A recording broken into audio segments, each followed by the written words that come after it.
तीर्थास्पदं शिवविरिञ्चिनुतं शरण्यम् भृत्यारतिहं प्रणतपालभवाब्धिपोतं वन्दे महापुरुषते चरणारविन्दम्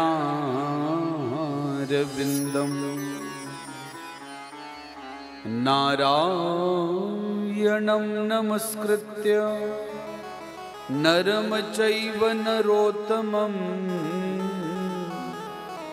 देवीं सरस्वतीं व्यासं ततो जयमुदीरयेत्। हस्ते क्षमाला हृदकृष्णतत्त्वं जिह्वाग्रभागे वरराममन्त्रम् यन्मस्तके केशवपादतीर्थं शिवं महाभागवतं नमामि। मनोजवं मारुततुल्यवेगं जितेन्द्रियं बुद्धिमतां वरिष्ठं वातात्मजं वानरयोधमुख्यं श्रीरामदूतं शरणं प्रपद्ये। या देवी सर्वभूतेषु शक्तिरूपेण संस्थिता नमस्तस्यै नमस्तस्यै नमस्तस्यै नमो नमः। भक्ति भक्त भगवंत गुरु चतुर नाम वपु एक, इनके पद वंदन किए तो नाशत विघ्न अनेक। बोलिए उमापति महादेव की जय हो, श्री शिव महापुराण की जय हो, हनुमान जी महाराज की जय हो, राधावर कृष्ण कन्हैया लाल की जय हो, सियावर रामचंद्र की जय हो, जगत जननी मैया की जय हो, नरसिंह भगवान की जय हो, श्री वेद व्यास जी महाराज की जय हो, सभी संतन भक्तन की जय हो। नमः पार्वती पतये हर हर महादेव। आइए बंधुओं, सभी मिलकर के रुद्राष्टक स्तोत्र का पाठ कर लें बड़े भाव से। उसके बाद सभी कथा में प्रवेश करेंगे। नमामि शमीशान निर्वाण रूपम विभुं व्यापकं ब्रह्म वेद स्वरूपम निजं निर्गुण निर्विकल्पं निरीहं चिदाकाशमाकाशवासं भजेऽहं निराकार ओंकार मूलं तुरीयं गिराज्ञानगोतीतमीशं गिरीशं करालं महाकाल कालं कृपालं गुणागार संसार पारं नतोऽहं तुषाराद्रिसंकाश गौरं गंभीरं मनोभूतकोटि प्रभाषी शरीरं स्फुरन्मौलिकल्लोलिनी चारुगंगा लसद्भालबालेन्दु कंठे भुजंगा चलत कुंडलं भ्रूसुनेत्रं विशालं प्रसन्नाननं नीलकण्ठं दयालं मृगाधीशचर्माम्बरं मुण्डमालं प्रियं शङ्करं सर्वनाथं भजामि प्रचण्डं प्रकृष्टं प्रगल्भं परेशम् अखण्डम् अजं भानुकोटिप्रकाशं त्रयशूलनिर्मूलनं शूलपाणिं भजेऽहं भवानी पतिं भावगम्यं कलातीतकल्याणकल्पान्तकारी सदा सज्जनानन्ददाता पुरारी चिदानन्दसन्दो मोहापहारी प्रसीद प्रसीद प्रभो मन्मथारी न यावत्तुमानात् पादारविन्दं भजन्ति लोके परे वा नराणां न तावत् सुखं शान्ति संतापनाशं प्रसीद प्रभो सर्वभूतादिवासं न जानामि योगं जपं नैव पूजां न तोऽहं सदा सर्वदा शम्भुभ्यं जराजन्म दुःखो तातप्यमानं प्रभो पाहि आपन्नमामीश शम्भो। रुद्राष्टकमिदं प्रोक्तं विप्रेण हरतोषये ये पठन्ति नरा भक्त्या तेषां शम्भो प्रसीदति। ओम नमः शिवाय बोलो ओम नमः शिवाय। ओम नमः शिवाय बोलो ओम नमः शिवाय। ओम नमः शिवाय बोलो ओम नमः शिवाय। ओम नमः शिवाय बोलो ओम नमः शिवाय। ओम नमः शिवाय बोलो ओम नमः शिवाय। ओम नमः शिवाय बोलो ओम नमः शिवाय। ओम नमः शिवाय बोलो ओम नमः शिवाय। ओम नमः शिवाय बोलो ओम नमः शिवाय। ओम नमः शिवाय बोलो ओम नमः शिवाय। ओम नमः शिवाय बोलो ओम नमः शिवाय। हरि ओम नमः शिवाय बोलो ओम नमः शिवाय। ओम नमः शिवाय बोलो ओम नमः शिवाय। ओम नमः शिवाय बोलो ओम नमः शिवाय। ओम नमः शिवाय बोलो ओम नमः शिवाय। ओम नमः शिवाय बोलो ओम नमः शिवाय। ओम नमः शिवाय बोलो ओम नमः शिवाय। ओम नमः शिवाय बोलो ओम नमः शिवाय। ओम नमः शिवाय बोलो ओम नमः शिवाय। हरि ओम नमः शिवाय बोलो ओम नमः शिवाय। ओम नमः शिवाय बोलो ओम नमः शिवाय।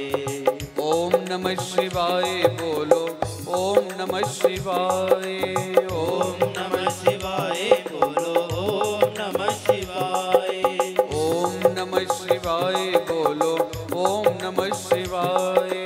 ओम नमः शिवाय बोलो ओम नमः शिवाय। हरि ओम नमः शिवाय बोलो ओम नमः शिवाय। ओम नमः शिवाय बोलो ओम नमः शिवाय। हरि ओम नमः शिवाय बोलो ओम नमः शिवाय। ओम नमः शिवाय बोलो ओम नमः शिवाय। ओम नमः शिवाय बोलो ओम नमः शिवाय। ओम नमः शिवाय बोलो ओम नमः शिवाय। ओम नमः शिवाय बोलो ओम नमः शिवाय। ओम नमः शिवाय बोलो ओम नमः शिवाय। ओम नमः शिवाय बोलो ओम नमः शिवाय। ओम नमः शिवाय बोलो ओम नमः शिवाय। ओम नमः शिवाय बोलो ओम नमः शिवाय। ओम नमः शिवाय बोलो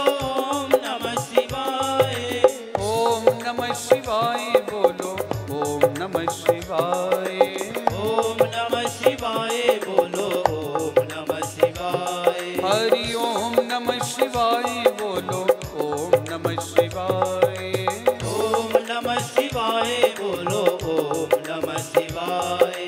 ओम नमः शिवाय बोलो ओम नमः शिवाय। ओम नमः शिवाय। हर हर महादेव। ओम नमः शिवाय। हरि ओम नमः शिवाय बोलो ओम नमः शिवाय। ओम नमः शिवाय बोलो ओम नमः शिवाय। ओम नमः शिवाय बोलो ओम नमः शिवाय।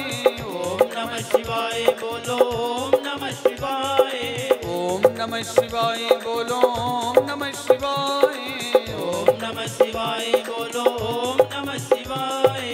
ओम नमः शिवाय बोलो ओम नमः शिवाय। ओम नमः शिवाय बोलो ओम नमः शिवाय। हरि ओम नमः शिवाय बोलो ओम नमः शिवाय। ओम नमः शिवाय बोलो ओम नमः शिवाय।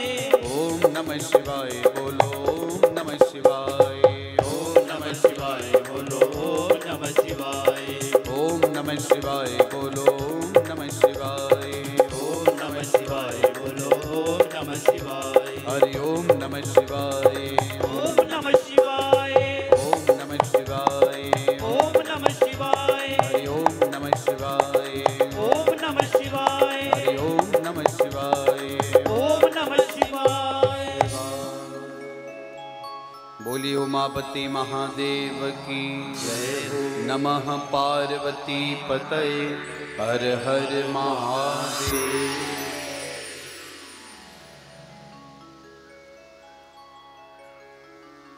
अनंतानंत अखिल कोटि ब्रह्मांड नायक ओगड़दानी चंद्रमौलेश्वर भूत भावन आशुतोष शिव शंभु का वांगमय स्वरूप श्री शिव महापुराण, जिसके चरणों में कोटि कोटि वंदन। विरक्त शिरोमणि श्रोता गर्गण्य भगवान की कथा के परम रसिया अनंत बलवंत श्री हनुमंत लाल के चरणों में वंदन। और महादेव की पतित पावनी कथा को श्रवण कर रहे गृहस्थाश्रम के इस पवित्र प्रांगण में बैठे हुए सभी विद्वत ब्राह्मण जन, भक्तजन और मातृशक्ति के चरणों में व्यासपीठ से मेरा प्रणाम। एक बार सभी प्रेम से बोलेंगे जय शिव शंकर। जोर से बोलो जरा। कथा के मुख्य यजमान परमादरणीय यदुनंदन जी, आपकी अर्धांगिनी माता कुसुम जी, पूरा परिवार, कुटुंबी जन, रिश्तेदार, गांव शहर के सभी लोग महादेव की पावन कृपा और प्रेरणा से शिव कथा का ये पावन आयोजन अपने इस गृहस्थ आश्रम में कर रहे हैं। आज कथा का 8वां दिन है। विगत पिछले 7 दिनों से हम आप लोग शिव कथा में बड़े प्रेम से आनंद से गोता लगा रहे हैं। बस अब तो 2-4 दिन की औपचारिकता बची है महाराज। आज कथा में हमारे बड़े परमात्मी हैं, हमारे ओम प्रकाश भैया भी पधारे हैं। आपके श्री चरणों में इस दास का बहुत बहुत वंदन। आपका बड़ा स्नेह अनुग्रह रहता है। जब भी बिलासपुर के क्षेत्र में कथा होती है तो आपसे तो ऐसे मिलना होता है जैसे अनुज भ्राता ज्येष्ठ भ्राता को मिलता हूँ। तो बड़ा प्रेम और हम आप ही नहीं करते, वैसे देखा जाए तो बिलासपुर के लोग भी आपको बड़ा प्रेम करते हैं। और आपका भी बिलासपुर से गहरा परिवार जैसा ही संबंध है। बड़ी कृपा रही, आपने भी कृपा की आज और यज्ञ में पधारे। अब यज्ञ तो बंधुओं विरामता की ओर दौड़ ही रहा है।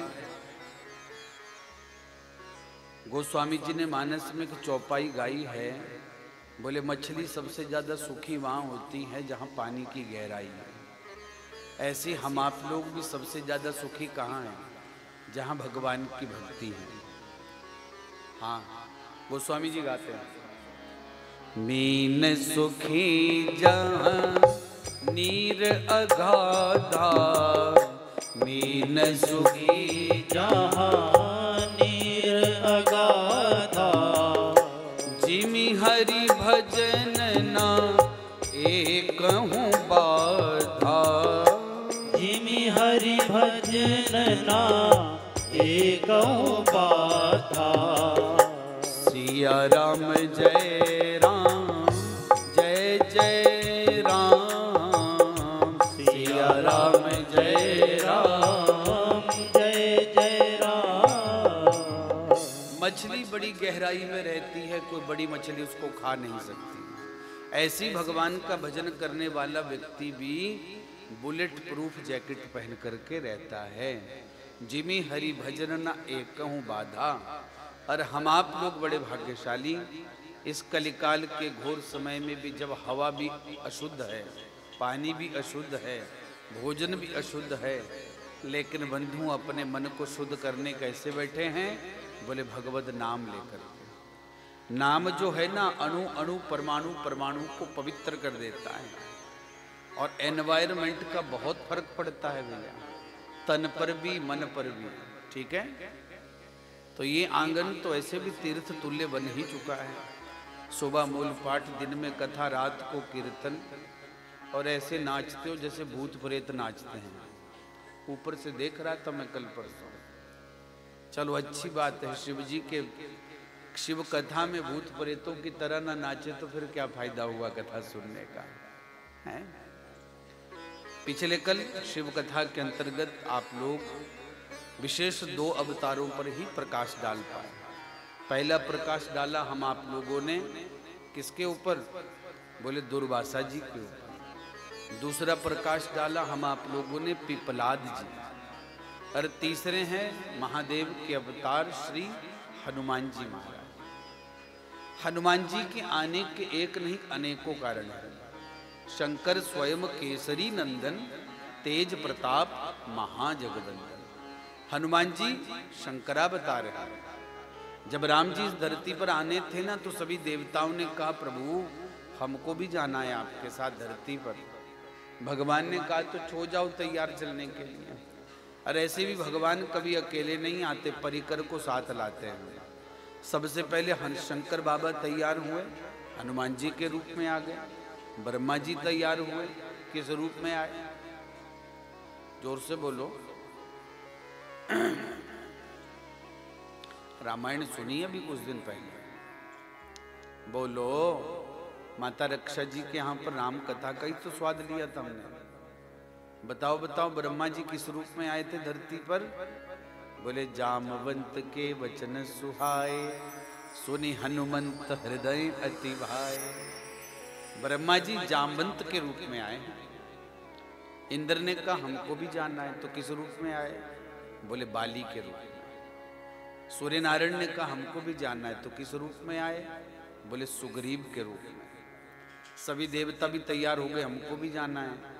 तो राम जी ने कहा जाओ वन के नर बन जाओ। और वन के नर होते हैं बानर, सब बंदर बन के आ गया। अब हम आप लोग आज हनुमत कथा का तो आनंद लेंगे, और हनुमान जी के बहाने हम राम कथा का स्वाद भी लेंगे, क्योंकि 4-5 अध्यायों में शिव महापुराण में राम कथा ही है। जैसे कि राम कथा में प्रारंभ के 2 दिन शिव कथा होती है। भरद्वाज जी ने याज्ञवल्क मुनि से राम कथा पूछी थी। कितने लोगों का संवाद है रामायण में पता है आप लोगों को? जिन जिन ने सुना है उनको तो उत्तर दे ही देना चाहिए जल्दी जल्दी, है जी। रामायण का संवाद रावण के बीच में हुआ। संवाद देखो 2 चीजें होती है, एक होता संवाद, एक होता विवाद। विवाद से दुख और क्लेश प्रकट होता है, संवाद से भगवान की कथा प्रकट होती है। सबसे पहला संवाद राम कथा का शुरू हुआ किसके बीच में? याज्ञवल्क मुनि और भरद्वाज जी के बीच में। दूसरा संवाद भगवान शंकर और माता पार्वती जी के बीच में। और तीसरा संवाद कागभुशुंडी जी और गरुड़ जी के बीच में। याद रखना 3 संवाद हुए हैं महाराज, ठीक है। और निरंतर महादेव माता पार्वती को राम कथा सुनाते रहते हैं। भरद्वाज जी ने पूछी तो राम कथा थी, लेकिन याज्ञवल्क मुनि ने भरद्वाज जी को शिव कथा सुनाई। क्यों? बोले जिसको शिव कथा से प्रेम होता है वही राम कथा से और राम से प्रेम कर सकता है, ठीक है ना। और जो राम कथा से प्रेम करता है वही फिर शिव से और शिव कथा से प्रेम कर सकता है। एक दूसरे के पूरक हैं दोनों के दोनों। राम जी के ईश्वर शिव और शिव जी के ईश्वर राम। ये कथा समुद्र मंथन से जुड़ी है, आप लोग भागवत में भी सुनी होगी। एक बार समुद्र मंथन हुआ देवताओं और राक्षसों के बीच में। समुद्र के बीच में मंदराचल पर्वत की मथानी बनाई और बंधुओं बासुकी नाग की रस्सी बनाई। एक तरफ देवता और एक तरफ राक्षस लगे महाराज खींचने। और जब मंथन होने लगा तो अब वो जो पर्वत था वो डूबने लगा समुद्र में। अब कैसे बचाएं मंथानी को, कैसे कौन पधराए? तो नारायण से प्रार्थना की। भगवान ने कछुए का रूप धारण किया, कूर्म का रूप धारण करके अपनी पीठ पर उस मंदराचल पर्वत को पधराया है। इसलिए भगवान का एक अवतार है कूर्म अवतार। किसी ने पूछा प्रभु आपने कछुए का अवतार क्यों धारण किया? तो भगवान ने पता है क्या जवाब दिया? बोले पीठ में खुजली हो रही थी, उस खुजली को मिटाने के लिए मैंने ऐसा अवतार धारण किया है। समुद्र मंथन होने लगा और मंथन होते होते सबसे पहले क्या निकला समुद्र से? सब जानते हैं, विष निकला। हाँ हाँ, विष निकला है, हलाहल जहर निकला। हाँ। और जब जहर निकला तो दुनिया जलने लगी, मरने लगी। अब विचार किया कौन बचाए? सभी दौड़े भगवान शंकर की शरण में, बाबा आप ही कुछ कर सकते हो। पार्वती जी ने कहा बिल्कुल नहीं पियोगे आप। अच्छा कोई घरवाली कहेगी पति को कि तू जहर पी ले ताकि पूरा बिलासपुर बच जाए? पीने देगी कोई पत्नी? पार्वती जी ने रोका है, लेकिन शिव ने कहा देवी दुनिया की रक्षा के लिए ही तो हम महादेव बने हैं। मैंने एक दिन भी कहा था जिसने अमृत पिया वो देव हुए ना, जिसने जहर पिया वो महादेव हुए। बाकी आप जानते ही हो, ठीक है ना? तो भगवान शंकर ने दुनिया की रक्षा के लिए विष अंजलि में भर के पान कर लिया। लेकिन फिर विचार आया कि हृदय में तो मेरे राम जी रहते हैं, कहीं मेरे प्रभु को पीड़ा ना हो, दुख ना हो। तो विचार किया अब जहर कहाँ रखें? बाहर रखूंगा तो दुनिया जलेगी और अंदर डालूंगा तो मेरे राम जी को पीड़ा होगी। इसलिए गले के पास रखा। तब से भगवान महादेव हो गए नीलकंठ। बोलिए नीलकंठ भगवान की। अब जहर पीने के बाद जहर छोड़ो, एक छोटा सा एक बरांडी पी ली जाए, आधा गिलास तो मदहोश हो जाता है व्यक्ति। यहाँ तो जहर पिया महादेव तो महाराज अचेत हो गए, मूर्छित हो गए। इधर रत्न निकलने लगे। सबसे पहले अमृत महाराज वो विष निकला था, फिर उच्चई श्रवा घोड़ा निकला, राक्षसों ने लिया। एरावत हाथी निकला, इंद्र ने लिया। हवीरधानी गौ निकली, ऋषियों ने ली। पारिजात का वृक्ष निकला, स्वर्ग की आभा शोभा को बढ़ाता है। चंद्रमा निकला, भगवान शंकर की जटाओं पर समाया। कौस्तुभमणि निकली, नारायण भगवान के हृदय में समाई। और क्या निकला? माता लक्ष्मी जी निकली। अब लक्ष्मी कौन नहीं पाना चाहता? सब दौड़े हुए पैसे के पीछे, सबको मिल जाए लक्ष्मी। लेकिन किसको लक्ष्मी मिलती है? एक महाराज सुना रहे थे कथा, बोले जब लक्ष्मी जी प्रकट हुई वरमाला लेकर के तो देवता भी लाइन में लग गए, राक्षस भी लाइन में लग गए, और महाराज ऋषि मुनि भी लाइन में लग गए, शिव जी भी लाइन में लग गए, ब्रह्मा जी भी लाइन में लग गए। सबसे पहले देवता लाइन में लगे तो देवताओं को भगाया लक्ष्मी जी ने, भागो, तुम अपनी रक्षा तो नहीं कर पाते, मेरी क्या करोगे, भाग जाओ यहाँ से। राक्षसों ने कहा हमारे घर आ जा। बोले आ तो जाऊंगी। बोले तेरे घर आऊंगी तो तू लड़ेगा, तेरे घर आऊंगी तो तू लड़ेगा, भागो यहाँ से। ऋषि मुनियों ने कहा हमारे घर तो आ ही जा। बोले आ तो जाऊंगी पर इतने भंडारे कराओगे तुम कि मिला हुआ सारा धन का तुम दुरुपयोग करोगे, इसलिए तुम भी भाग जाओ यहाँ से। शिव जी लाइन में लग गए। तो लक्ष्मी जी ने कहा बाबा अपने को तो कपड़े पूरे पहनने को नहीं है, दूसरे को क्या पहनाओगे, भागो यहाँ से। ब्रह्मा जी ने कहा तो हमारे घर आ जा। तो लक्ष्मी जी ने कहा बाबा दाढ़ी मूछ का तो ख्याल कर लिया कर, बूढ़ा हो गया है अब, और घरवाली पाने चल रहा है। ऐसी विनोद की बात है। लक्ष्मी किसको मिलती है? किसको मिलती? सब दौड़े हुए पैसा कमाने। बहुत लोग कहते गुरुजी कमाते तो हैं पर टिकता नहीं। अच्छा सुनो, बड़े बड़े आए इसको टिकाने वाले, टिका किसी के पास भी नहीं, टिका तो केवल नारायण के पास है। लक्ष्मी को चंचला चपला कहा गया है। और दूसरी चीज, सबसे ज्यादा पंडित लोग देखना आप कथाओं में जहां भी आ जाओगे, गरीब ब्राह्मण, फकीर ब्राह्मण।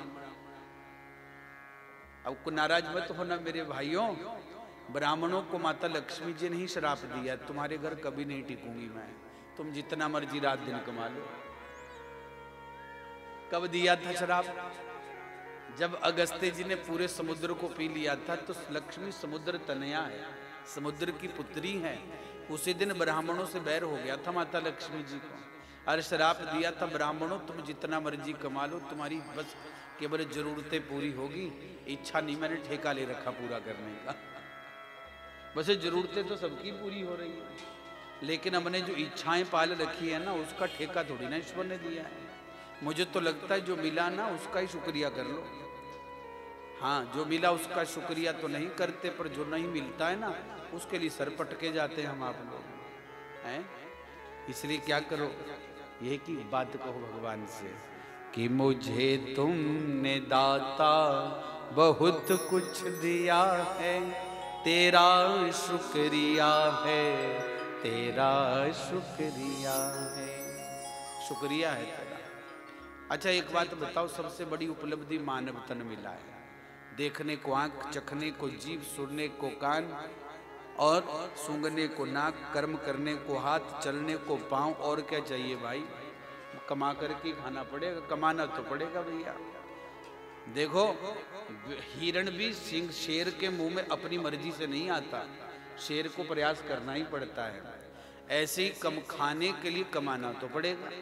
उद्यमेन ही सिद्ध्यंति कार्याणि न मनोरथई, नहीं सुप्तस्य सिंहस्य प्रविशन्ति मुखे मृगा। प्रयास तो करना पड़ेगा, उद्यम तो करना पड़ेगा महाराज। लक्ष्मी जी सब पाना चाहते हैं, लेकिन लक्ष्मी जी किसको मिलती है? मंत्र सुना होगा आपने, पढ़ा भी होगा। शांताकारं भुजगशयनं पद्मनाभं सुरेशम। किसको लक्ष्मी जी मिलती है? बोले जो शांताकार। कैसे शांत हैं? शेषनाग पर लेटे हुए हैं, ऊपर से हजारों फण हैं, लेकिन फिर भी कैसे हैं? शांताकारम। यहाँ एक छोटा सा निकल जाए ना भी पंडाल के अंदर, फुर्र सभी भागेंगे सड़क में, चाहिए सबको है। अरे भैया, जो विपरीत परिस्थिति में भी मन की स्थिति की शांति बरकरार रखे, माता लक्ष्मी जी उसको मिलती हैं साहब। छोटी छोटी बात में विचलित हो गए तो वो कहाँ पा पाएगा लक्ष्मी जी? लक्ष्मी जी नारायण भगवान के गले में बरमाला पहना देती है महाराज। बरमाला पहनाई और इधर फिर महाराज समुद्र मंथन होते हुए धनवंतरी भगवान प्रकट हुए। अमृत का कलश लेकर के इतने में राक्षस आए और छीन करके भाग गए। इंद्र के पुत्र जयंत ने कौवे का वेश बनाया और अमृत के कलश को चोंच में उठाया और भाग गया, कौवा बन के आया। और कौवे ने जब चोंच में अमृत का कलश उठाया तो कौवे की जीभ में तब से अमृत लग गया। इसलिए कौवा कभी भी झूठ नहीं कहता, कड़वा बेशक बोलेगा पर सत्य कहेगा। कोयल मीठा बोलती है पर कपटी बहुत है भैया। अपने अंडे कौवे के घोंसले में छोड़ के उसके अंडों को फेंक जाती है महाराज। मीठा बोलने वालों से बच के रहना चाहिए साहब।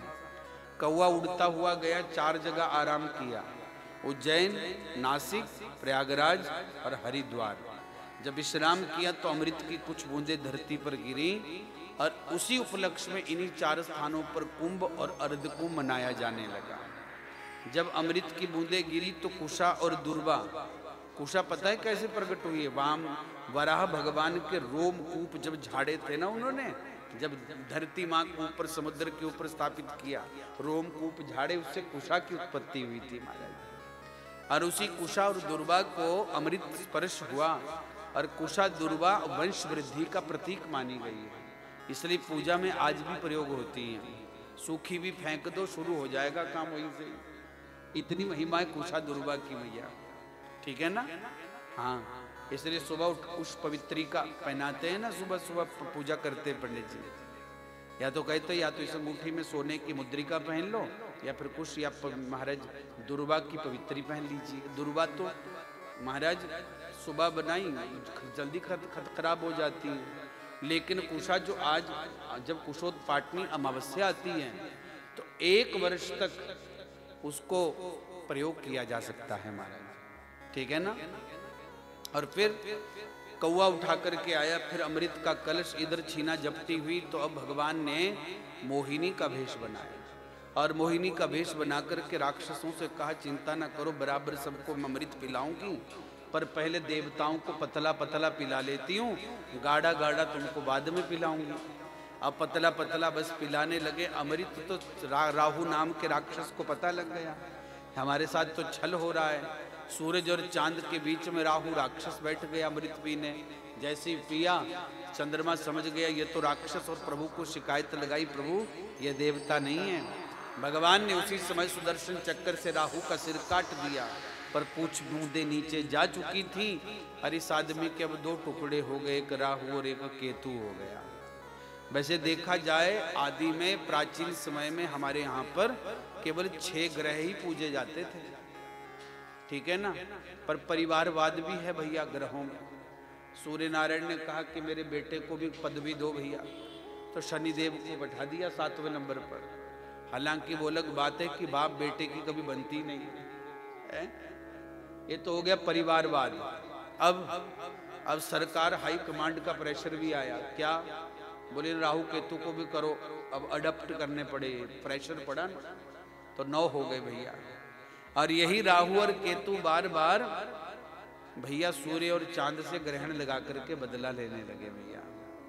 ये राहु केतु होड़े में होते बड़े खतरनाक है, छाया ग्रह होते हैं भैया। राहु अच्छी जगह बैठ जाए तब तो बढ़िया विदेश यात्रा कराएगा, बुरी जगह बैठ गया ऑपरेशन कराएगा, मनमर्जी कराएगा, भाग के शादियां कराएगा, बहुत कुछ कराता है। बाकी भैया को बहुत कुछ पता है।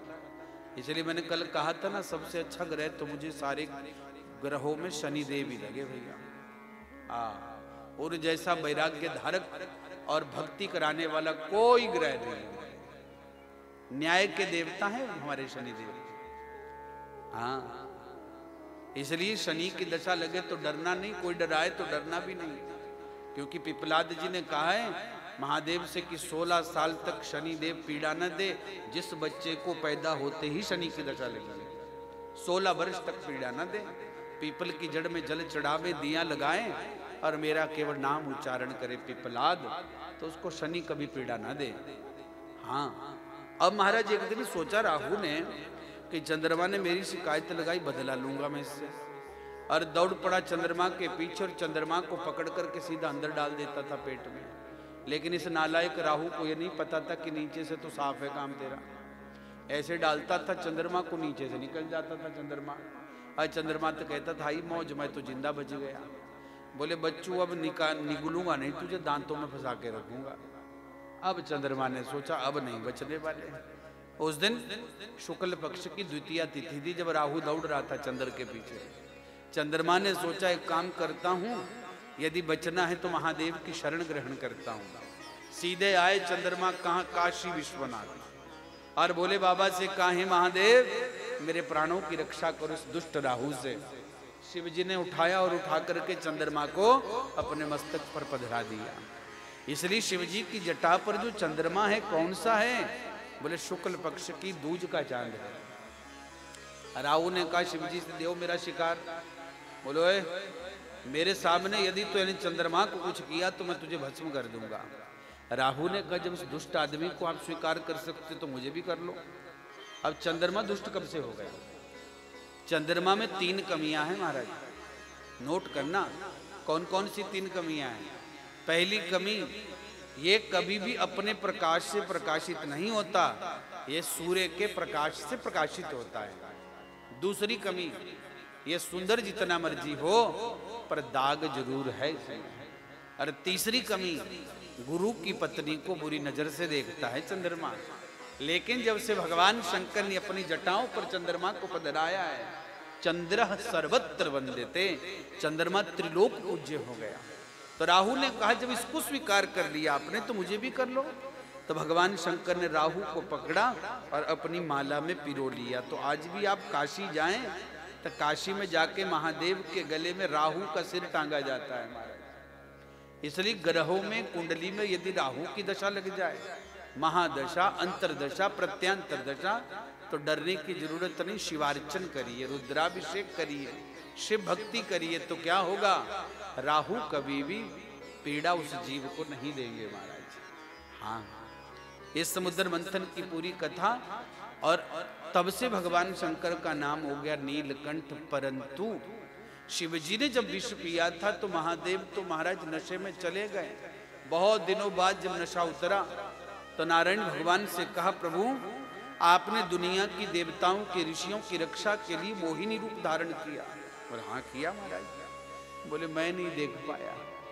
बोले ना ही देखो तो बहुत अच्छा है, क्योंकि ऐसा विचित्र रूप है महादेव, आप भी भूल जाओगे कि आप भी फक्कड़ बाबा कैलाश में रहने वाले परिवार वाले हो, पत्नी वाले हो। बोले नहीं नहीं, हमने तो काम को जीता हुआ। बोले लो तो अभी प्रकट करते हैं। जैसे नारायण भगवान ने मोहिनी रूप प्रकट किया, शिव भूल गए कि मेरी पत्नी पार्वती, दौड़ पड़े मोहिनी के पीछे ही।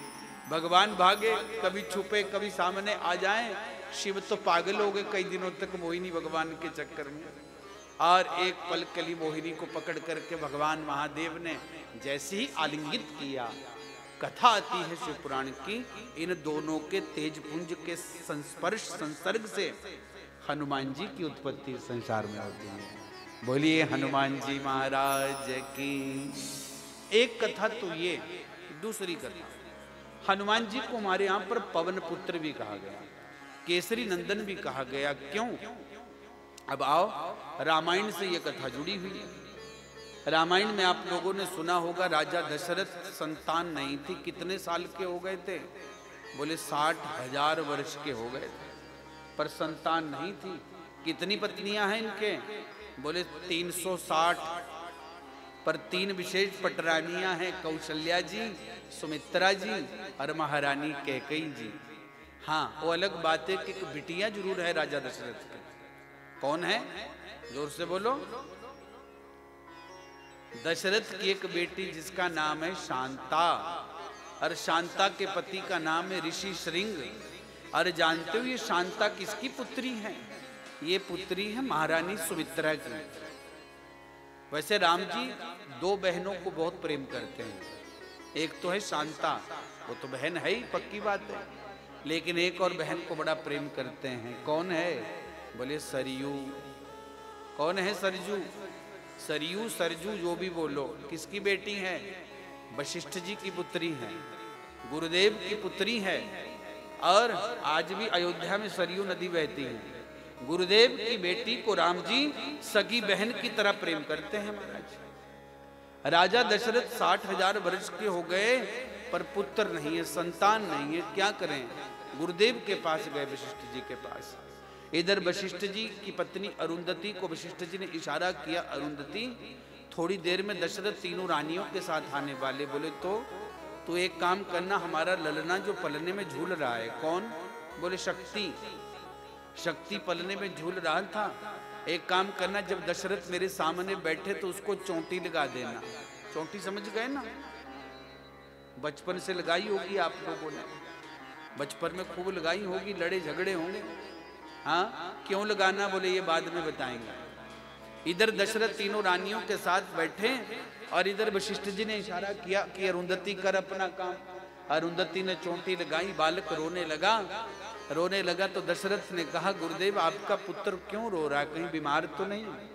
तब वशिष्ठ जी ने कहा, दशरथ मेरा बेटा इसलिए रो रहा है, ये कह रहा है कि पिताजी आपका जजमान दशरथ तो आपके सामने है, मैं आ गया लेकिन अभी तक मेरा जजमान मतलब दशरथ का बेटा क्यों नहीं संसार में आया। अरे जब दशरथ ने सुना तो दशरथ जी रो पड़े। और फिर एक बार भूपति मन माही, भय गलानी मोरे सुतनाही। गलानी हो गई और कहा कि हे गुरुदेव देखो, इतना छोटा सा बच्चा कितनी बड़ी बात बोल गया। अब बताओ क्या मेरे संतान होगी कि मैं संतान मर जाऊंगा? वशिष्ठ जी ने कहा, चिंता न करो दशरथ, तुम्हारे एक नहीं तुम्हारे तो 4 फल आएंगे। कैसे? बोले यज्ञ करना पड़ेगा। तो किसको बुलाया यज्ञ करने के लिए? दशरथ ने अपने दामाद जी को बुलाया। कौन है दामाद?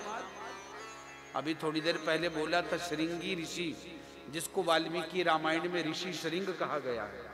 दामाद को ससुराल में यज्ञ करने का पूरा अधिकार है जी। हाँ, श्रृंगी ऋषि को बुलाया और यज्ञ किया। कौन सा यज्ञ? हाँ, गोस्वामी जी मानस में कहते हैं, श्रृंगी ऋषि वशिष्ठ बुलावा, श्रृंगी ऋषि वशिष्ठ बुलावा, पुत्र काम शुभ यज्ञ करावा, पुत्र काम शुभ यज्ञ करावा।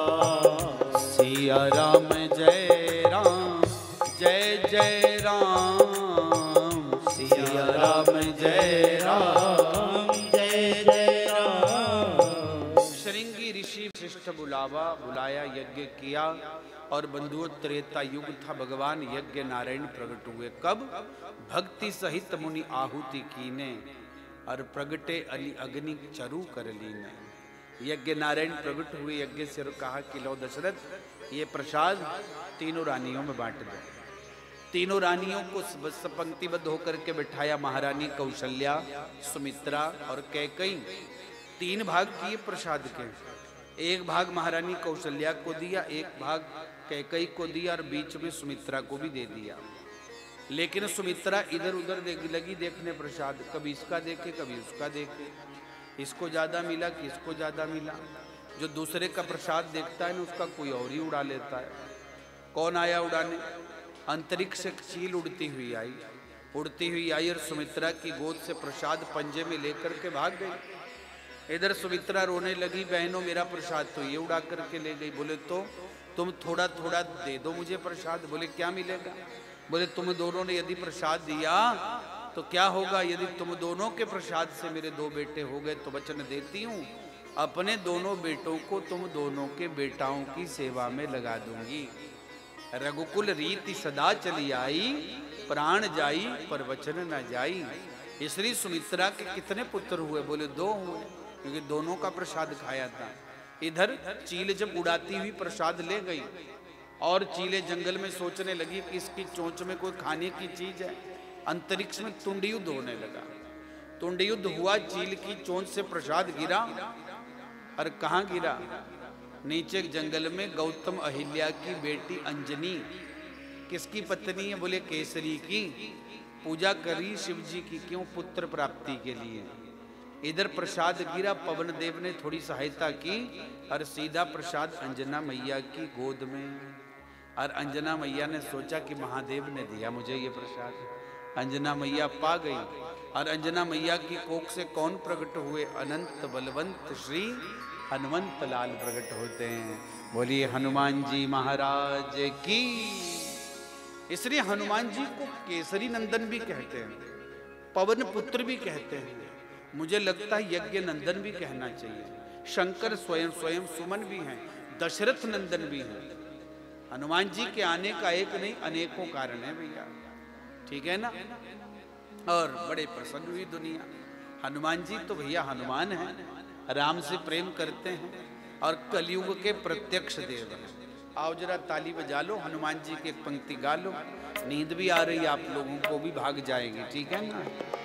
दुनिया में सिद्ध हो देव तुम्ही, हनुमान तुम्हारा क्या कहना। दुनिया में सिद्ध हो देव तुम्ही, हनुमान तुम्हारा क्या कहना।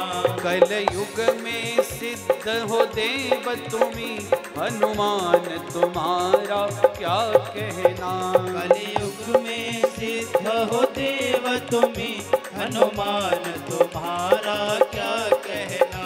तेरी भक्ति का क्या कहना, तेरी शक्ति का क्या कहना। तेरी भक्ति का क्या कहना, तेरी शक्ति का क्या कहना। हो कल युग में सिद्ध हो देव तुम्ही, हनुमान तुम्हारा क्या कहना। कल युग में सिद्ध हो देव तुम्ही, हनुमान तुम्हारा क्या कहना।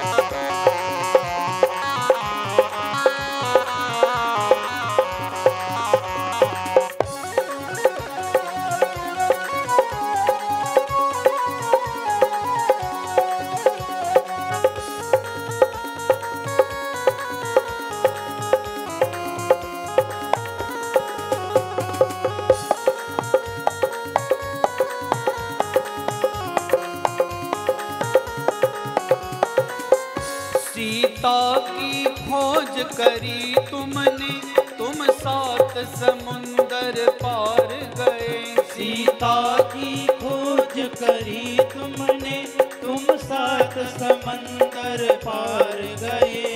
सीता की खोज करी तुमने, तुम 7 समुंदर पार गए। सीता की खोज करी तुमने, तुम 7 समंदर पार गए। लंका को किया शमशान प्रभु, बलवान तुम्हारा क्या कहना।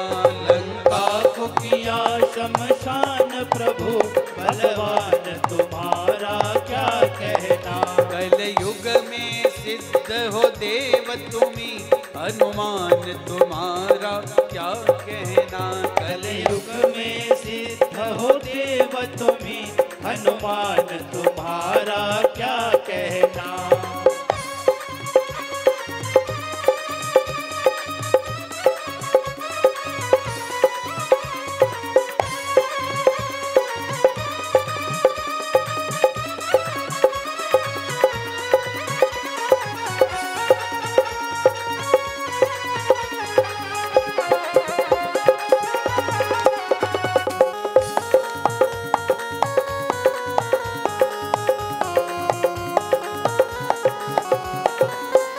जब लक्ष्मण जी को शक्ति लगी, तुम धौलागिरी पर्वत लाए। जब लक्ष्मण जी को शक्ति लगी, तुम धौलागिरी पर्वत आए। जब लक्ष्मण जी को शक्ति लगी, तुम धौलागिरी पर्वत लाए। जब लक्ष्मण जी को शक्ति लगी, तुम धौलागिरी पर्वत आए। लक्ष्मण के बचाए आकर के, तब प्राण तुम्हारा क्या कहना। लक्ष्मण के बचाए आकर के, तब प्राण तुम्हारा क्या कहना। कल युग में सिद्ध हो देव तुम्ही, हनुमान तुम्हारा क्या कहना। कल युग में सिद्ध हो देव तुम्ही, हनुमान तुम्हारा क्या कहना। ताली बजाते हैं बड़े भाव से, हरि बोल।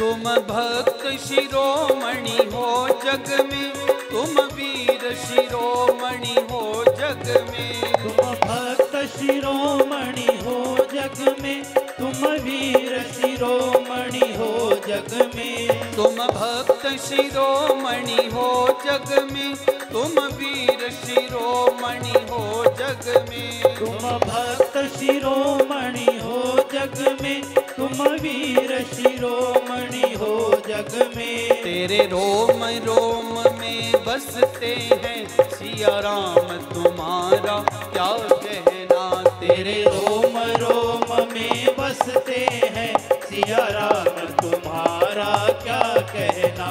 इनकी शक्ति का क्या कहना, इनकी भक्ति का क्या कहना। इनकी शक्ति का क्या कहना, इनकी भक्ति का क्या कहना। कल युग में सिद्ध हो देव तुम्ही, हनुमान तुम्हारा क्या कहना।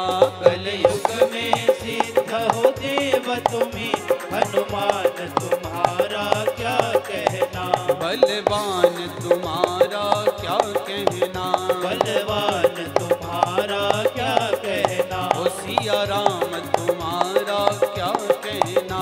सिया राम तुम्हारा क्या कहना। बोले हनुमान जी महाराज की जय हो। हनुमान जी संसार में प्रकट हो गए बंधुओं, और हनुमान जी प्रकट हुए तो कथा आती है दूसरी तरफ तीनों रानियां भी प्रसाद पाकर के सगर्भा हो गई। समय बीता, सबसे पहले ज्येष्ठ रानी महारानी कौशल्या, और कौशल्या जी की कोख से सबसे पहले कौन प्रकट हुए? बोले भगवान राम। कब प्रकट हुए? नवमी तिथि, मधुमास पुनीता, शुक्ल पक्ष, अभिजित हर प्रीता। नवमी तिथि जब राम जी आने थे ना, तो तिथियों में नवमी रोने लगी। क्यों? हमको कोई स्वीकार नहीं करता। ज्योतिष भी कहता है नवमी चौदस चौथ चुपाया, और मंगल हानि करे घर आया। नवमी चौदस और चतुर्थी तिथि रिक्ता तिथियां हैं, और मंगलवार थोड़ा करारा बार है। मैं कई बार कथाओं में कहता हूँ, कोई आदमी बीमार हो ना, उसका हालचाल पूछने मंगलवार को मत जाइए। यदि गए ना तो वो जरूर मरेगा जिसका हालचाल पूछने गए। अब आप ऐसा मत लग जाना करने की पड़ोसी से बनती नहीं, मंगलवार को ही जाएंगे, वो स्यापा खत्म है जी। इसलिए मंगल को पवित्र करने के लिए हमारे हनुमान जी और हमारे रघुनाथ जी कब आए? अरे मंगल को जन्म में मंगल ही करते, मंगलमय हनुमान। दोनों ही मंगलवार को आए। इसलिए राम जी ने कौन सी तिथि को चुना? नवमी। कौन सी नवमी? चैत महीने की नवरात्रि की नवमी तिथि। गोस्वामी जी गाते हैं, नवमी तिथि मधुमास पुनीता, नवमी तिथि मधुमास पुनीता, शुक्ल पक्ष अभिजित हरि प्रीता, शुक्ल पक्ष अभिजित हरि प्रीता। सिया राम जय राम, जय जय राम, सिया राम जय राम, जय जय राम। नवमी तिथि मधुमास चैत महीने को कहते हैं। 2 महीने होते हैं, कि चैत एक वैशाख, ये दोनों बसंत ऋतु के आते हैं। चैत महीने को मधु कहते हैं और वैशाख महीने को माधव मास कहते हैं। शुक्ल पक्ष अभिजित मुहूर्त। अभिजित कितने बजे?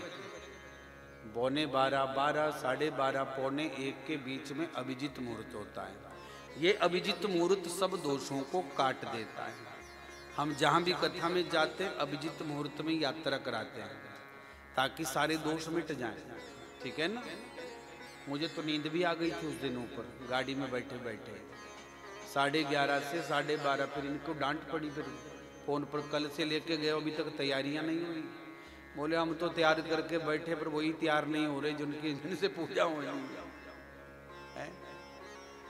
इसलिए अभिजित मुहूर्त, मैं इसलिए अभिजित मुहूर्त बताता हूँ ताकि सारे दोष मिट जाए।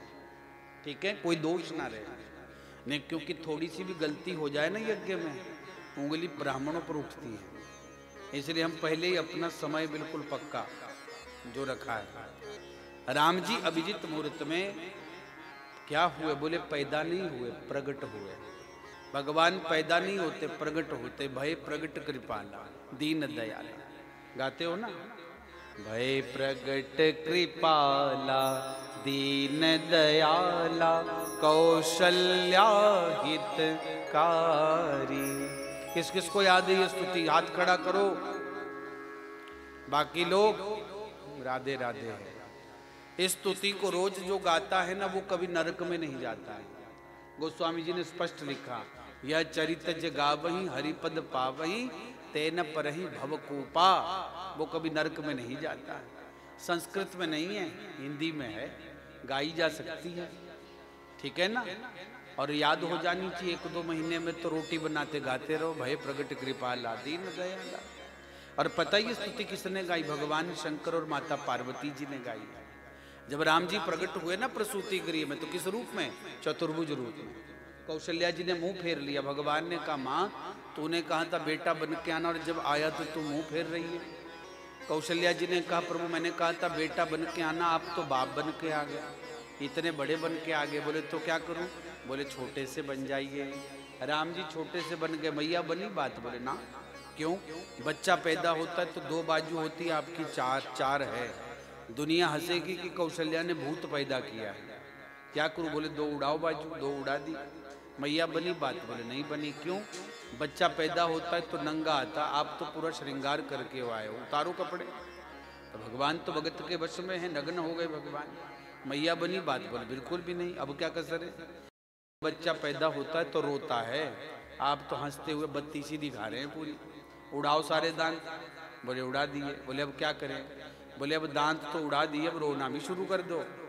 नहीं तो क्या होगा? अभी 2 थप्पड़ मार के रुलाऊंगी आपको। नेबर रूम में जब डिलीवरी होती है ना, तो नर्स भी तभी सूचना देते परिवार वालों को, नर्स और डॉक्टर, जब बच्चा रोता है। ना रोए तो रुलाया जाता है।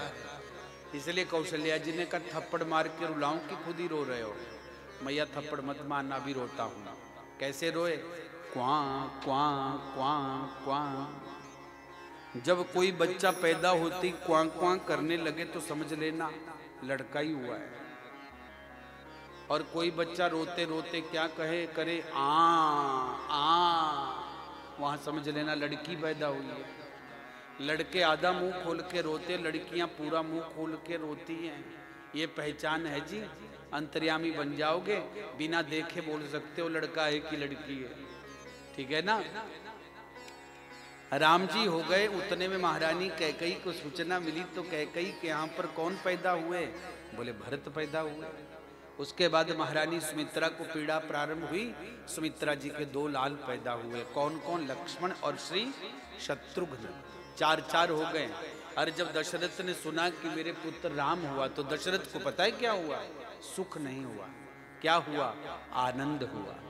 इसलिए तो गोस्वामी जी ने कहा ना, दशरथ पुत्र जन्म सुनि काना, दशरथ पुत्र जन्म सुनि काना, मानहु ब्रह्मानंद समाना, मानहु ब्रह्मानंद समाना। सिया राम जय राम, जय जय राम, सिया राम जय राम, जय जय राम। दशरथ ने जब सुना तो उनको क्या हुआ? बोले ब्रह्मानंद हुआ। भगवान को पाकर के सुख नहीं होता जी, आनंद होता है। किसी ने पूछा भाई साहब ये आनंद क्या बीमारी है? एक होता है सुख, एक होता आनंद। शरीर को सुख होता है और मन को आनंद होता है। कल एक व्यक्ति कह रहा था कथा सुनने के बाद गुरुजी मौज आ गई। तो सुनो, कथा सुन के मौज नहीं आती, कथा सुन के आनंद आता है। मौज, मजा और आनंद में अंतर क्या है? मजा शरीर को आता है, पर अभी है, थोड़ी देर बाद नहीं रहेगा। जितने भी शब्द बने हैं ना, सबका अपोजिट है, विपरीत है। सुख का दुख, लाभ का हानि, जीवन का मरण, यश का अपयश। लेकिन आज तक आनंद का उल्टा नहीं बना है। डिक्शनरी उठा के देख लेना भैया। इसलिए तो किसी ने कहा love and anand are the last word of being, secret of secret and mystery of mysteries. प्रेम और आनंद 2 ऐसे शब्द हैं जिन तक सब नहीं पहुंच सकते, कोई कोई पहुंच सकता है। प्रेम तो, प्यार तो दुनिया करती है, पर प्रेम और आनंद में कोई कोई डूबता है। भगवान को पाकर के आनंद आता है। किसी ने कहा कि आनंद को कैसे हम समझे? कोई आदमी गुड़ खा रहा हो ना, तो कहना भाई साहब क्या खा रहे? बोले गुड़ खा रहे हैं। बड़े चटाके मार रहा है गुड़ खाते हुए। कितना मीठा? बोले बहुत मीठा, रोपड़ से लाए भाई साहब, नालागढ़ से लाए, बद्दी से लाए, चंडीगढ़ से लाए। अगले को जितना मर्जी बोल लो, पर अगला तो तभी समझेगा जब तक उसको गुड़ खुद ना चखने को दे दिया जाए। ऐसे ही भगवान में आनंद क्या है आप परिभाषा से नहीं समझोगे, तब समझोगे जब भगवान के आनंद में डूब जाओगे, तभी समझ पाओगे। इसलिए तो वेद व्यास जी ने भागवत के पहले श्लोक में क्या गाया कि सच्चिदानंद रूपाय विश्वोत्पत्त्यादि हेतवे तापत्रय विनाशाय श्री कृष्णाय वयं नुमः। भगवान जो है ना आनंद स्वरूप है। अगर कन्हैया जब प्रकट हुए ना ब्रज में, तो ब्रजवासियों ने क्या गाया? नंद के आनंद भय। ये नहीं गाया लड़का भय, छोरा भय, मुंडा भय, मट्ठा भय। क्या गाया जी? आनंद भय। आनंद कहा क्योंकि भगवान आनंद स्वरूप हैं, इसलिए तो कहा था अरे नंद के आनंद भयो जय कन्हैया लाल की। दशरथ बड़े प्रसन्न हुए, 4 बेटे हो गए, एक नहीं 4। और ये 4 कौन है? एक धर्म है, एक अर्थ है, एक काम है और एक मोक्ष है। 4 हो गए। जब 13 दिन के हुए तो नामकरण हुआ। हमारे यहाँ पर नामकरण एक संस्कार है। ब्राह्मणों के 11वें दिन होता है और अन्य वर्णों के 13वें दिन होता है। लेकिन क्या करें, आजकल लोग नामकरण इंटरनेट पर ढूंढ रहे हैं, जबकि पहले नामकरण जो गुरु करते थे ना, वो नाम बड़ा प्रभावशाली होता था। तो सबसे पहले नाम रखा ज्येष्ठ पुत्र का, क्या? राम। और 5 संबोधन लगाए थे। कौन कौन से? जो आनंद सिंधु सुख राशि, सी करते त्रैलोक सुपासी, सो सुख धाम राम असनामा, अखिल लोकदायक विश्रामा। यदि जीवन में सुख चाहिए ना, तो पैसे से नहीं मिलेगा, मकान दुकान सजा कर के नहीं मिलेगा, भगवान के नाम से मिलेगा। और सुनो, राम नाम एक ऐसी मेडिसिन है, जिसने भी खाई उसको आनंद हुआ ही हुआ, उसको सुख हुआ ही हुआ। इस दुनिया में सबसे छोटा कोई मंत्र है तो राम ही है, ओम से बड़ा और सभी मंत्रों से छोटा। और राम नाम कितना सहज और सरल है कि बिना दांत वाला बच्चा हो चाहे बिना दांत वाला बुढ़ा बुढ़ी हो, राम बोल सकते हैं। लेकिन कृष्ण नाम तो भैया दांतों के साथ ही बोला जाएगा, ठीक है ना। ज्येष्ठ पुत्र का नाम रखा राम, और उसके छोटे वाला बेटा जिसका नाम रखा गया भरत। भरत का नाम लेने से क्या फायदा होता है पता है? जिसको नौकरी जल्दी लेनी हो ना, उसको भरत के नाम की माला करनी चाहिए। कर लेना नोट बच्चों, जो बच्चे लोग हों यहाँ पढ़ने वाले, चौपाई नोट करो। कौन सी चौपाई है?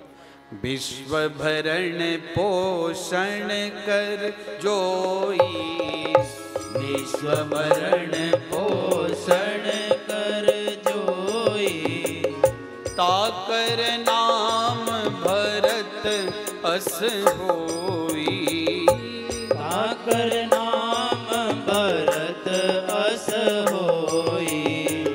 सिया राम जय राम, जय जय राम, सिया राम जय राम, जय जय राम। भरत जी का नाम लेने से क्या होता है? बोले नौकरी जल्दी लग जाती है। तब आप लोगों के मन में गुरुजी सरकारी लगी जानी कि प्राइवेटी लगनी? तो सरकारी तो गुरुजी को भी नहीं लगी, तुमको कैसे लगा देंगे भैया? लेकिन सुनो, भरत जी का नाम लेने से आजीविका का साधन बन जाता है, कभी जिंदगी में भूखा नहीं रहता है। बहुत बच्चे ऐसे हैं जिन्होंने मेरे टीवी पर कथा सुनी और यही चौपाई गाई, तो कोई पुलिस में लगा, कोई फौज में लगा, कोई बिजली बोर्ड में लगा, अलग अलग विभागों में। एक बच्चा एयरफोर्स में है। एक बच्चे का फोन आया, हेलीकॉप्टर लेके हिमाचल आ रहा था दिल्ली से। वहाँ से फोन कर दिया उसने कि गुरुजी जुब्बड़हट्टी तक आएगा सीधा हेलीकॉप्टर, आप देख लेना, कुनिहार के ऊपर से उड़ाता हुआ आऊँगा। और जब उसने वहाँ उतारा तो फोन किया, देखा गुरुजी? मैंने कहा शाबाश बेटा, मान गए तेरी बात। तो भैया क्रांति आती है, मंत्र श्रद्धा से जपना। अब लोग कहेंगे गुरुजी आपको तो नौकरी नहीं मिली, तो सुनो, इस नौकरी जैसी कोई नौकरी हो सकती है? बड़े बड़े पदाधिकारी, नेता, अभिनेता सभी झुकते हैं आकर के, हैं जी।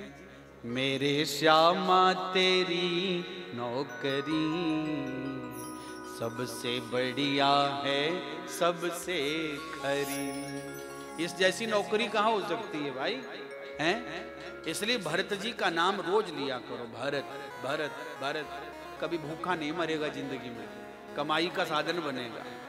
तीसरा, शत्रुघ्न का नाम लेने का फायदा क्या है? जिसके जीवन में शत्रु बहुत है। बोले गुरुजी मरी जाना ना, मर जाएगा ना मेरा पड़ोसी इस माला को फेर करके। तो सुनो, पड़ोसी शत्रु नहीं होता, शत्रु तो अंदर होता है। काम, क्रोध, मद, लोभ, मत्सर, ईर्ष्या, द्वेष, छल, दंभ, कपट। रावण के 10 सिर जो थे ना, ये 10 बुराइयां थी। ज्यादा होना कभी भी सुख कारक नहीं हुआ है। रावण के 10 सिर कैसे थे? बोले 5 इस तरफ थे, 4 इस तरफ थे, एक बीच में था। जिस आदमी के सिरों का ही बैलेंस ठीक नहीं था, वो जिंदगी का बैलेंस कैसे ठीक बना सकता था? और जिस तरफ ज्यादा सिर तो ऐसे झुकता होगा। और सुनो, रावण सोता कैसे होगा बेचारा? बड़ा बिस्तरा लगा के ऐसे सो जाएगा, पर हमारी आपकी तरह मौज नहीं ले पाएगा ऐसे ऐसे करने की। इसलिए भैया, जो मौज हमारे है वो रावण के नहीं थी। जितना ज्यादा होगा ना हमारे जीवन में, उतनी उलझने होगी, और जितना सीमित होगा उतनी हमारे जीवन में शांति होगी महाराज। ठीक है, शत्रुघ्न का नाम लेने से हमारे विकार समाप्त होते हैं। और चौथा नामकरण किया लक्ष्मण का। लक्षण धाम राम प्रिय, सकल जगत आधार, गुरु वशिष्ठ तेई राखा, लक्ष्मण नाम उदार। 4 बालकों का नामकरण हुआ। छोटे छोटे बच्चे एक दिन हनुमान जी माता अंजना के मुख से राम कथा सुन रहे थे, क्योंकि हनुमान जी को तो राम कथा प्रिय है। रामचरित सुनिबे को रसिया। इधर हनुमान जी ने माता अंजना से कहा, मैया जिन राम जी की आप कथा सुना रही वो राम जी मिलते भी हैं? बोले क्यों नहीं मिलते, जरूर मिलेंगे, पर एक काम करना पड़ेगा, भगवान शंकर से प्रार्थना करनी पड़ेगी। शिव जी से प्रार्थना की, भगवान शंकर प्रकट हुए और कहा कि क्या चाहिए? तब कहा अंजना मैया ने कि मेरे हनुमान को राम दर्शन करना है। और फिर भगवान शंकर ने कहा चलो बेटा, मैं तुमको राम दर्शन कराता हूँ। शिव जी मदारी बने और हनुमान जी बंदर बन गए। अरे चल पड़े मदारी का खेल खेलते हुए। कहाँ? अयोध्या में। आज अवध की गलियों में नाचे जोगी मतवाला, अलख निरंजन खड़ा पुकारे। पहुंच गए, अलख निरंजन डमरू बजाया और बंदर को खूब नचाया, और बंदर के नाच को देखने के लिए सभी दौड़ पड़े महाराज। 4 कुमार भी दौड़े, राम लखन भरत शत्रुघ्न। 4 कुमारों में राम दौड़ करके पिताजी के पास गए। पिताजी पिताजी। बोले क्या बात है पुत्र? बोले हमको मदारी का खेल अपने भवन में देखना है। ठीक है बेटा। मदारी को बुलाया गया, राजभवन में मदारी का खेल होने लगा। 4 कुमार पंक्तिबद्ध होकर के बैठे। शिव जी ने इशारा किया हनुमान को, हनुमान ये देख, ये जो पहले नंबर के नील वर्ण के हैं ना, ये है राम। छोटे हैं। राम के छोटे कौन थे? जोर से बोलो। भरत थे, शाबाश। और उससे उनके छोटे कौन थे? लखन। और उनसे छोटे थे शत्रुघ्न। नहीं है, शत्रुघ्न है, आधा घ है। शत्रु और घन, फिर अर्थ कुछ और लग जाएगा यहाँ पे। शत्रुघ्न, ठीक है ना? हाँ। 4 बैठे, हनुमान जी उछल उछल करके भगवान का दर्शन कर रहे हैं। दर्शन कर रहे हैं। राम लला चुपके से उठे और पिताजी की गोदी में बैठ के कहा, पिताजी पिताजी, इस मदारी का बंदर हमको चाहिए। अच्छा बंदर चाहिए? खेल बंद हुआ। मदारी से कहा, मदारी अपना बंदर बेचेगा? बोले किसको चाहिए?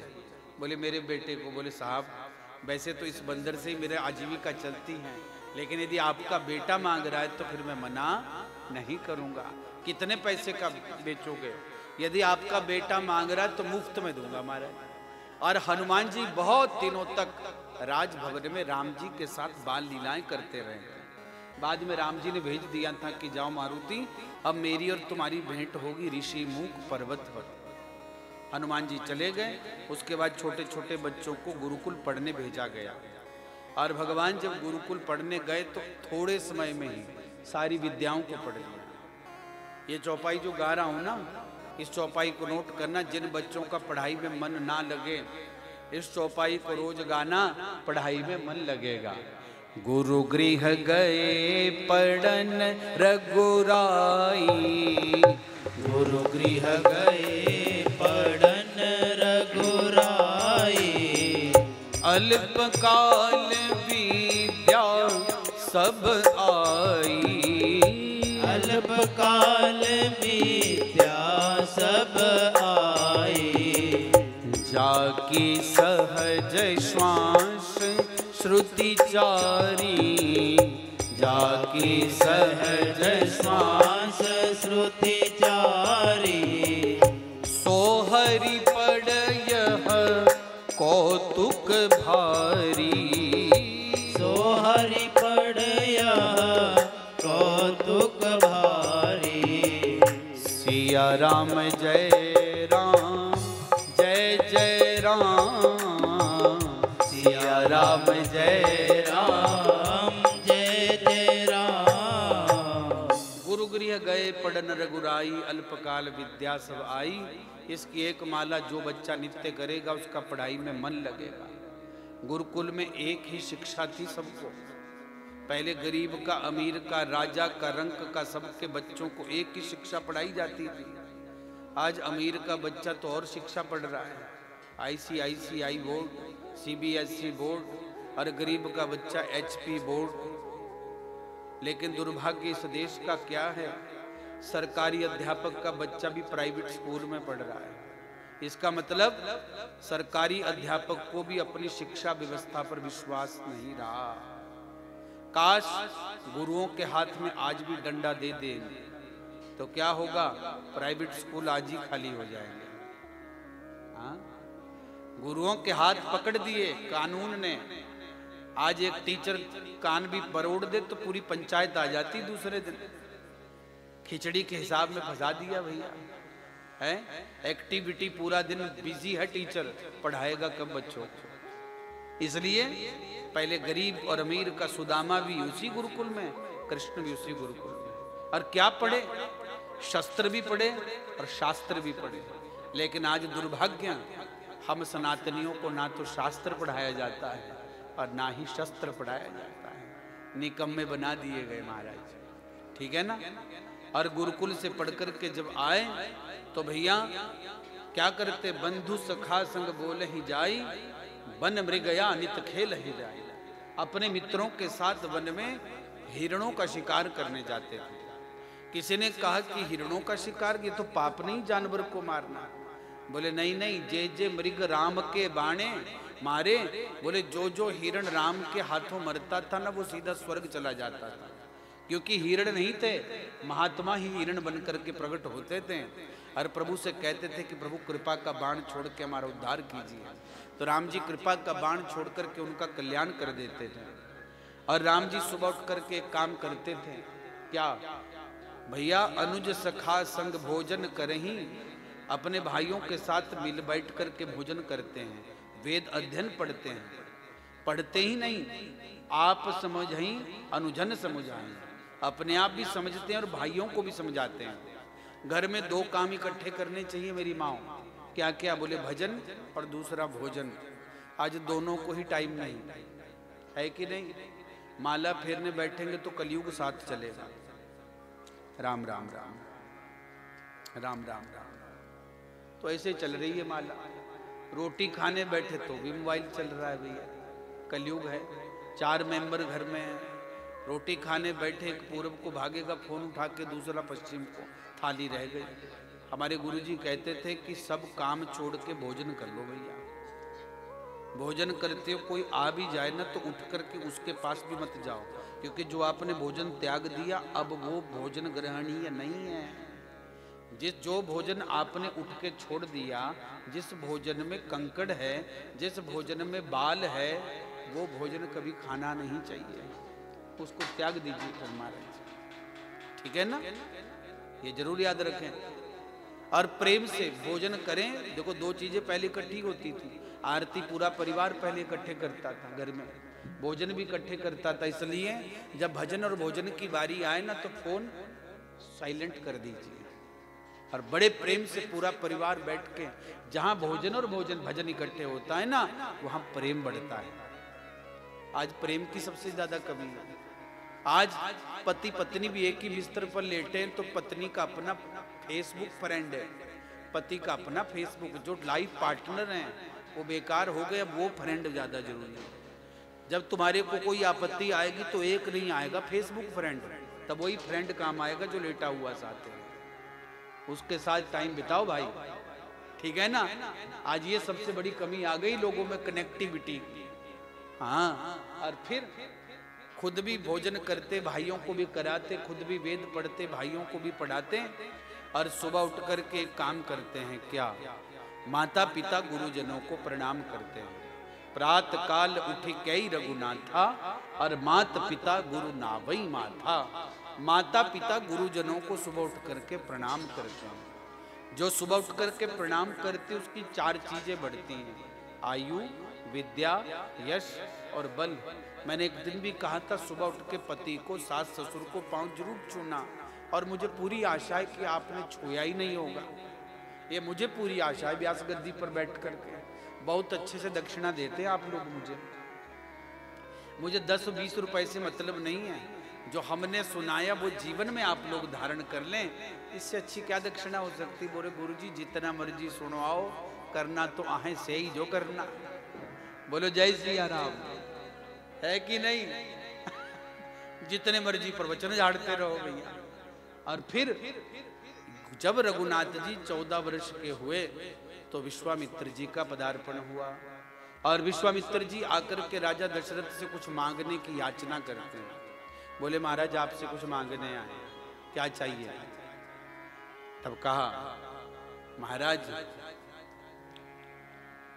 बोले महाराज हमको अनुज लक्ष्मण के साथ राम दे दीजिए। क्यों? बोले 2 काम करने हैं। पहला कार्य यज्ञ की रक्षा करनी और दूसरा हमको सनात होना है। लेकिन अब दशरथ ने तो मना कर दिया। शास्त्र कहता है यज्ञ में जितना हम लगाते हैं ना, 10 चढ़ाते हैं ना, तो ये मत सोचना कि बर्बाद हो गए, कितने दिन के अंदर वापस मिल जाता है। व्यास गद्दी कहती है 3 महीने के अंदर, 90 दिन के अंदर। यदुनंदन जी नोट करना और मुझे फोन कर देना फिर बाद में। हाँ, जो हम यज्ञ में लगाते हैं कभी लगाया हुआ हमारा बर्बाद नहीं जाता। कई गुना हमको किसी ना किसी जरिए से, माध्यम से वापस मिल जाता है। और सुनो, कथा तो एक ऐसा कल्पतरु है, यहाँ बैठ के जिसने जो मांगा वो मिला है। 18 साल पहले एक बार कुरुक्षेत्र में शिवपुराण करने गया था मैं। कुरुक्षेत्र की धरा जहाँ पर भगवान कृष्ण ने गीता सुनाई है कौरव महाराज अर्जुन को। अंतिम दिन एक दंपत्ति रोते हुए मेरे पास आए, आशीर्वाद ले रहे थे। मैंने कहा रो क्यों रहे हो? बोले गुरुजी विवाह हुए 16 वर्ष हो गए हमको, पर संतान नहीं। अब हम क्या देते उनको? इतने दिनों में कुंडली भी नहीं देख पाए। जाने का टाइम हमने उठाया वहां से एक फल, लो पकड़ो, देखते हैं क्या होगा। 1 साल बाद घर में बैंड बाजा लेकर के बेटा लेकर के आ गया। हम डर गए, शादी ब्याह तो कोई नहीं है भैया, ये बाजा कहाँ बज रहा है? तो उन्होंने कहा गुरुजी आपकी कृपा। मैंने कहा मेरी कृपा नहीं, कृपा इन पुराण ग्रंथों की। इनके शरण में बैठकर के जिसने जो मांगा सच्चे मन से, श्रद्धा से, आज तक भगवान ने उसको कभी खाली हाथ नहीं रखा है। उसको मिला है। धर्म वाले को धर्म, अर्थ वाले को अर्थ, काम वाले को काम, और मुक्ति वाले को मुक्ति मिली है महाराज। ये पक्की बात है।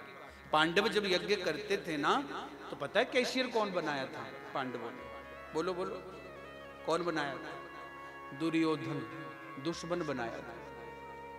किस कृष्ण ने बनवाया? इसको बनाओ कैशियर। क्यों? बोले पंडित जी बोलेंगे 100 रुपया चढ़ाओ, ये 1000 चढ़ाएगा। क्यों? उस नालायक को ये पता नहीं था कि यज्ञ में जितना चढ़ाते हैं ना, उससे कई गुना वापिस आता है। प्रमाण दे रहे हैं आप। यज्ञ की रक्षा के लिए दशरथ ने 2 बेटे दिए थे, राम और लखन। 4 बहुएं आई थी मिथिला से। हाँ, इसलिए आज हम शादी ब्याह करते हैं तो क्या करते? कैशियर बुलाते हैं, चाचा ताया फूफा दादा गांव का कंजूस आदमी बुला देते हैं, और उसको बोलते पंडित को 2 पैसे ज्यादा ना मिल जाए भैया। बोलते कि नहीं? अच्छा, वहां भी कैशियर रखा जहां वो बोतल पी जाती है, रखा वहां की कंजूसी से पिलाना भाई साहब। तो वहां क्या बोलते? पियो, 2 पेटी और मंगाएंगे ठेके से, पियो भाई साहब पियो। लेकिन जहां पंडितों को देने की बारी आए, वहां कंजूस आदमी बैठा दिया। कभी भी जिंदगी में कैशियर मत बनाना। ये सुन ले सभी ध्यान से। जो यज्ञ करा रहा है वो स्वयं व्यवस्था करे, वो खुद दक्षिणा दे।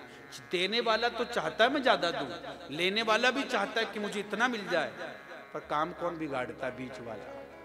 पाप किसको लगता है? बीच वाले। अब आप लोग कहोगे उदाहरण है कोई? बिल्कुल है। राजा बलि के यहाँ यज्ञ हो रहा था, और बलि जब देने लगा तो शुक्राचार्य जी ने रोक दिया, टोक दिया, मत दे, ये सब कुछ ले जाएगा। और रोका ही नहीं, बाधा भी डाल दी। कमंडलू की नाली में छुप गए, पानी रोक दिया। भगवान ने कहा ले तेरे को मैं बताता हूँ। कुशा का तिनका डाला, आंख फोड़ के भगा दिया। लेता कोई देता कोई। शुक्राचार्य ने सोचा मैंने अकारण आंख खोई, आंख फूट गई। जो कैशियर होते हैं ना वो शुक्राचार्य ही होते हैं भाई, इसलिए कभी जिंदगी में कैशियर बनना ही नहीं महाराज। दशरथ ने तो मना कर दिया देने को, क्यों?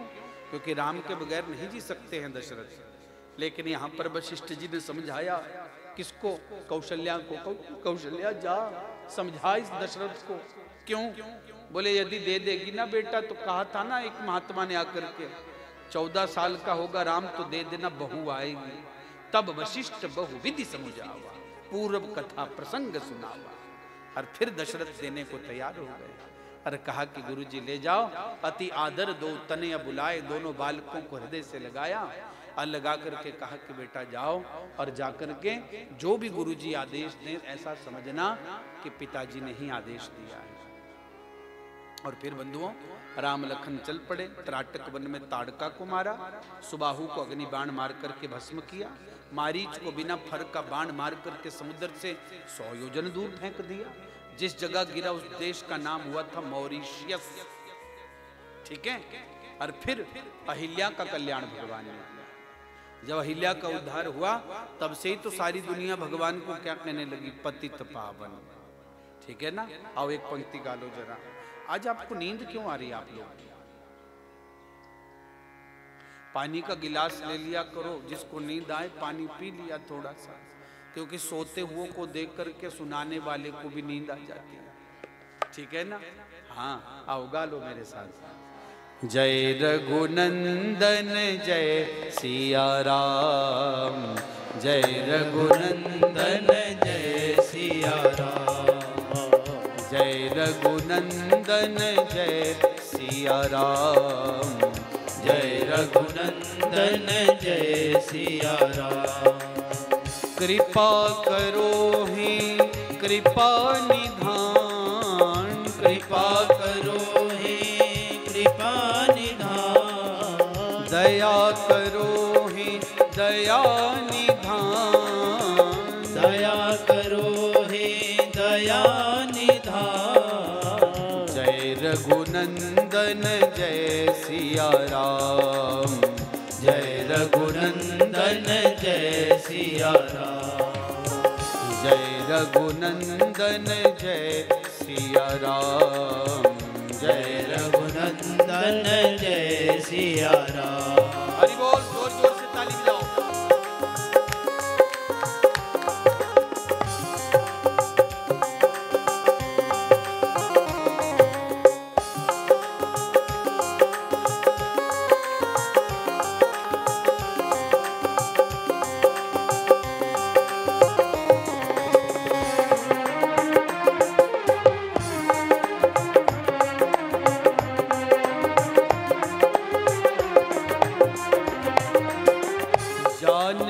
वल्लभ तुम्हें प्रणाम, जानकी वल्लभ तुम्हें प्रणाम, दया करो हे दया निधान, दया करो हे दया निधान। जय रघुनंदन जय सिया राम, जय रघुनंदन जय सिया राम, जय रघुनंदन जय सिया राम, जय रघुनंदन जय सिया राम। बोल सियावर रामचंद्र की जय हो।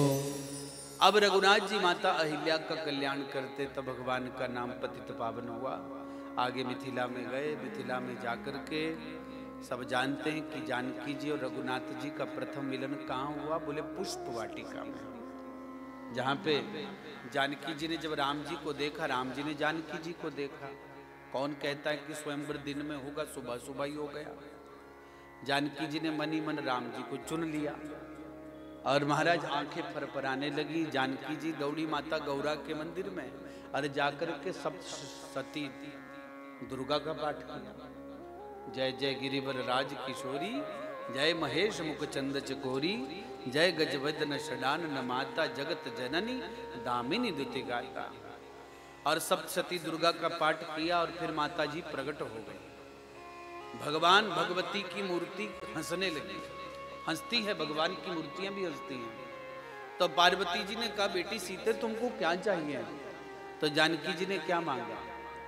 मनु जाहि राजेउ मिली ही सोबरु सहज सुंदर सावरो करुणा निधान सुजान शील स्नेहु जानत रावरो एहि भांति गौरी अशीष सुनि सिय सहित हर्षि अली तुलसी भवानी पूजे पुनि पुनि मुदित मन मंदिर चली। तो सिंह हर्षु न जाई कहीं जानी गौरी अनुकूल और वाम अंग फरकन लगे मंजुल मंगल मूल। जानकी जी की बाई आंख फरकने लगी थी। नारियों का बायां अंग फरके तो शुभ है, पुरुषों का दायां फरके तो शुभ है, पर थोड़ी देर फरके, ज्यादा देर फरके तो इलाज करवा लो कहीं जाके, ठीक है ना। और फिर रघुनाथ जी गए धनुष यज्ञ में। बड़े बड़े योद्धा वीर आए थे, रावण भी आया था वहां पर। रावण ने कहा, जनक मुझे क्यों नहीं निमंत्रण दिया? बोले आ गया है ना, तो चल, मेरी एक ही इच्छा है कि जो धनुष उठाएगा उस वीर के साथ सीता का ब्याह होगा। रावण ने कहा, क्या मैं वीर नहीं? बोले हम जानते हैं कि तू वीर है, तो कर, आजमाइश कर अपनी। रावण पहुंचा धनुष के पास। सखियों ने मन में विचार किया जानकी जी की, जो रावण शिव जी को कैलाश के सहित पीठ पर उठा करके तांडव नृत्य कर सकता है, उसको ये धनुष उठाने में क्या तकलीफ होगी? इसलिए सखियों ने महादेव से प्रार्थना करी, नमः शिवाय, ओम नमः शिवाय। बोले बाबा ने कहा, क्या बात है? बोले बाबा कुछ करना पड़ेगा। क्या? बोले जितने भी भूत प्रेत पिशाच है ना, सबको लगा दो, धनुष पर बैठा दो।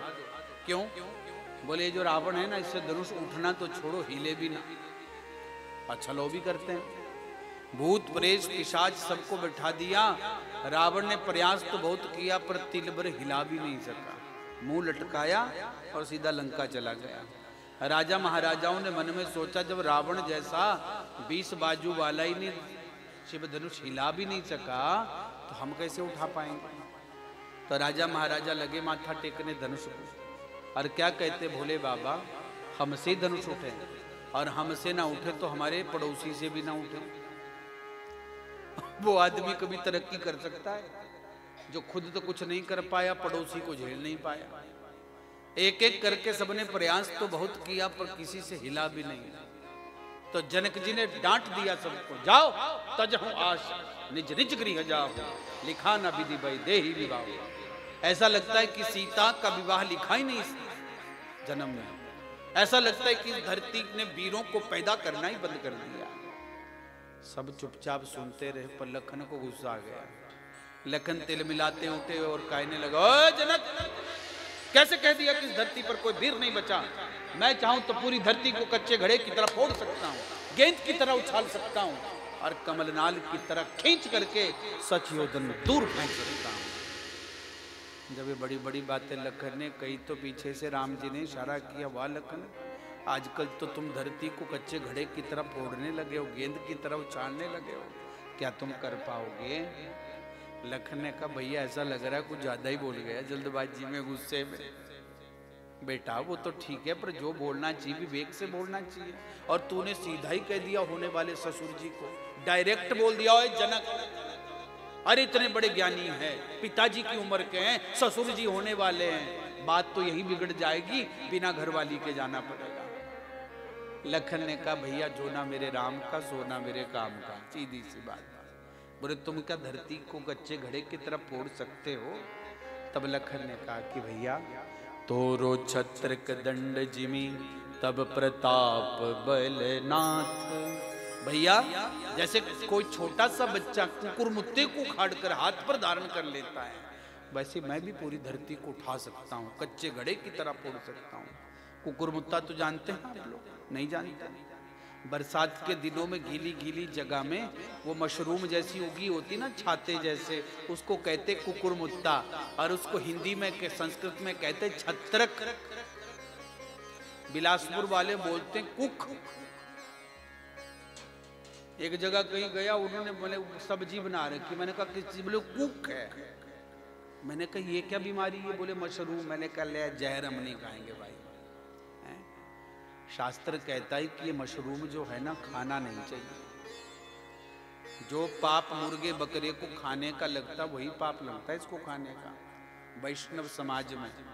इसलिए यदि मशरूम बना हो ना तो भगवान को भोग मत लगाना। खाते हो तो स्वागत है आपका, पर दो कुछ चीजों का भोग नहीं लगता। एक तो प्याज लहसुन, मसूर की दाल, मलका की दाल और मशरूम, इनका भोग ठाकुर जी को नहीं। बैंगन, ये बैंगन भी नहीं भैया। हमारे द्वाराचार्य कहते हैं कि बैंगन आज खा लो, उसका प्रभाव 1 महीने तक रहता है, और 1 महीने के अंदर यदि मौत हो गई तो स्वर्ग नहीं नरक ही मिलेगा।